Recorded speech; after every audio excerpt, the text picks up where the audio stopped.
देश भर में जहां कोरोना महामारी का प्रकोप जारी है, तो वहीं दूसरी ओर आज बात करें मुस्लिमों का सबसे बड़ा पर्व माने जाने वाला रमज़ान का पाक महीना चल रहा है। और रमज़ान के पाक महीने में आज अलविदा जुमा है।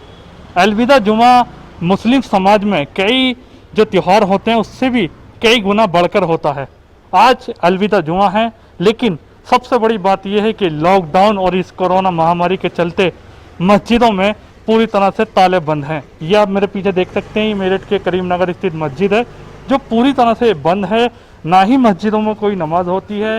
पूरी तरह से आज इस लॉकडाउन को 2 महीने बीते जा रहे हैं, लेकिन आप ये देख सकते हैं कि मस्जिद के बाहर भी ये फ्लैक्स लगाया गया है जहाँ साफ तौर पर लिखा हुआ है कि ज़रूरी सोचना। सभी मुस्लिम भाइयों को सूचित किया जाता है कोरोना वायरस को फैलने से रोकने के लिए मस्जिद में जमात के साथ नमाज अदा करना बिल्कुल मना है। 5 टाइम की नमाज सभी लोग अपने अपने घरों में पढ़ रहे हैं। लेकिन अगर बात करी जाए आज अलविदा जुमा है, तो अलविदा जुमे को मेरठ में किस तरह से लोग बनाएंगे, कैसे नमाजें अदा की जाएंगी, इसी ज़्यादा जानकारी के लिए हमारे साथ खुद मुस्लिम धर्मगुरु कारी अफ़ान साहब मौजूद हैं, जिनसे हम जानते हैं कि आखिर आज अलविदा की नमाज कैसे अदा की जाएगी। जी कारी साहब, किस तरह से आज नमाज अदा करने का?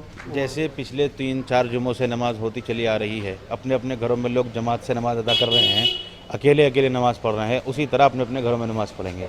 अलविदा जुमे के लिए कोई नई तैयारी नहीं है, लेकिन ये एक बदलाव है कि जिस तरीके से हर साल होता था, लाखों के लोग भीड़ अलविदा जुमे में लोग नमाज अदा करते थे, लेकिन इस महामारी और इस बीमारी की वजह से जो इस पूरी दुनिया के अंदर इस वक्त फैली हुई है और एक बहुत बड़ा वबा की शक्ल इख्तियार कर चुकी है, इससे बचने के लिए सब अपने अपने घरों में नमाज अदा कर रहे हैं। उसकी बार बार अपील की जा रही है और उसका असर भी देखने को मिल रहा है।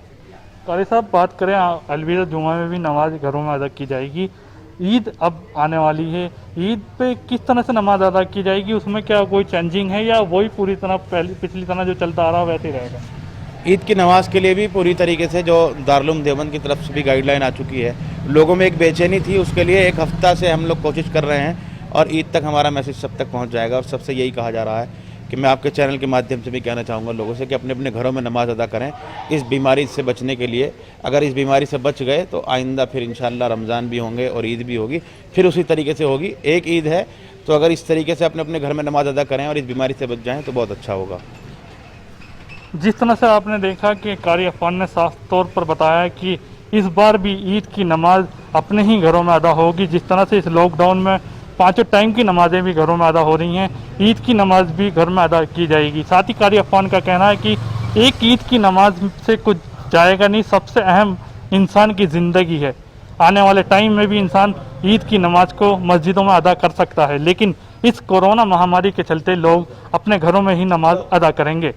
Sadiq Khan, news track, Meerut.